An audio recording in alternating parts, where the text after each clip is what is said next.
ពេល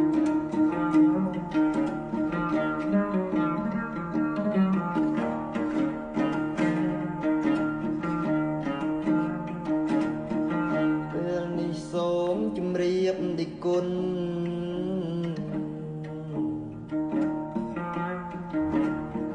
ជាដើមទុនល្បិចល្បយខ្ញុំបាទនេះក្មេងកំណើតកើតជន់ក្រោយបានសង្វាត់នៃចាប់យកឃ្លងឃ្លាដែលមានឈ្មោះហៅថាអនុសង្រណវត្ត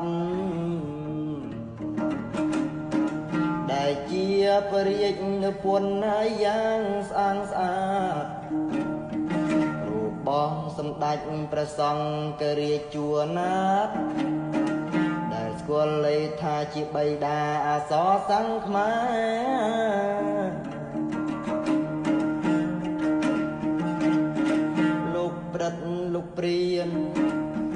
ប្រដៅកូននៃចៅជំនាន់នៃក្រោយ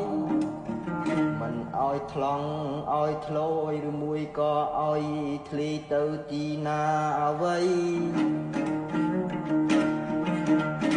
ជាពិសេសកូនសិស្សអ្នកនៅវេវត្តទីពឹងប្រកបព្រះរតនត្រ័យរួងដោយសារបាយបាតជាតិជនទាំងប្រុងស្រីគប់បីធ្វេងប្រហែង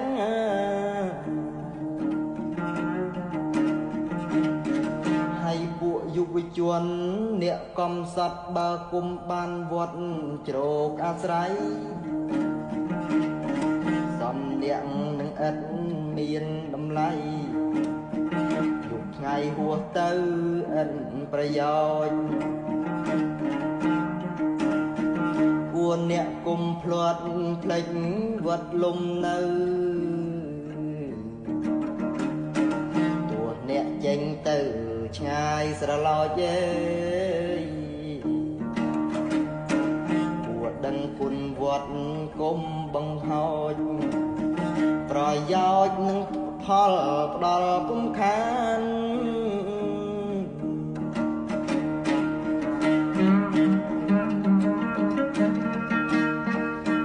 មានគេសួរពីការរៀន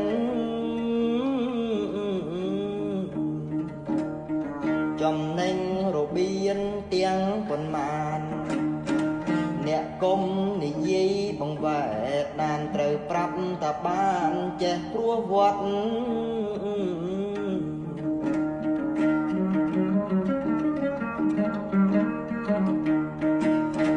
គុំពោលបង្អួតពួកស្រីស្រី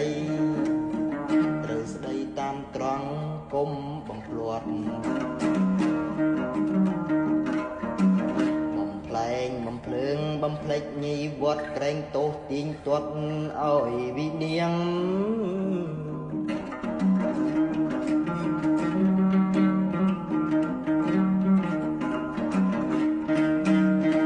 បាយវត្តនៅជាភោជមានប្រលឹងពួននឹករំពឹងគុំទីទានាមើនមន្ត្រីមកពីរាជគឺរាជឡើងទៅជាមន្ត្រីបាយវត្តបាយទាំងដូចជាគ្នាចំអែតអាត្មាមានជីវី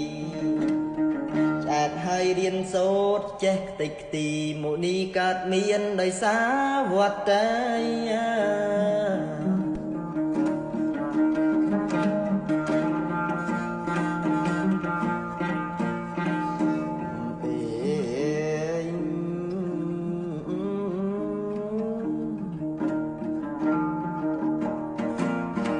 សូមឲ្យអ្នកបានសុខនិរភ័យសេរីភ័តជាជនសពបរងរបស់រដ្ឋមាន មានបែបហើយមានបត់ប្រសើរហងអើយថ្ងៃអេង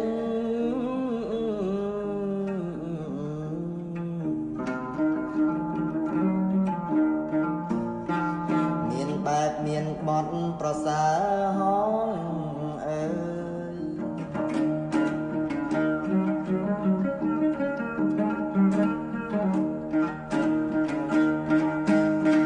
បាញ់ចឹងអស់លោកសម្ដានអ្នកកាយមីងមៀពីបត់ពរនីសម្ដេចព្រះសង្ឃរាជជួនណាតដែលលៃលោកខ្ញុំយកមកសង្វាតផ្ទៀងផ្ទាត់ជាមួយសំឡេងជើបៃក៏សន្មត់ថាដល់វេលាសណ្ដានមីងមៀពេលរាត្រីមុននឹងបញ្ចប់រៀនដៃ10សូមជូនជ័យ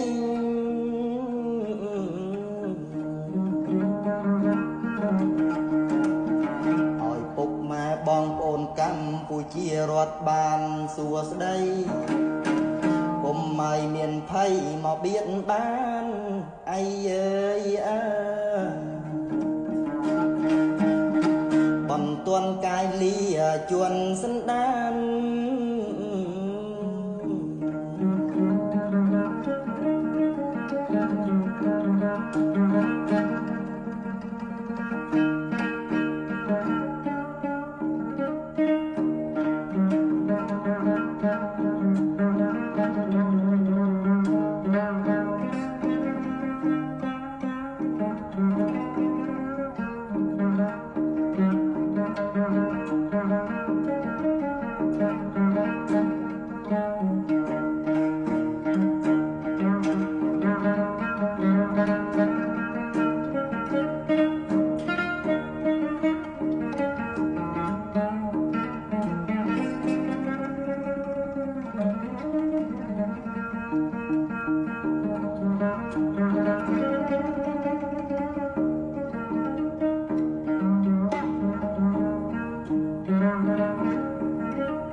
Thank you.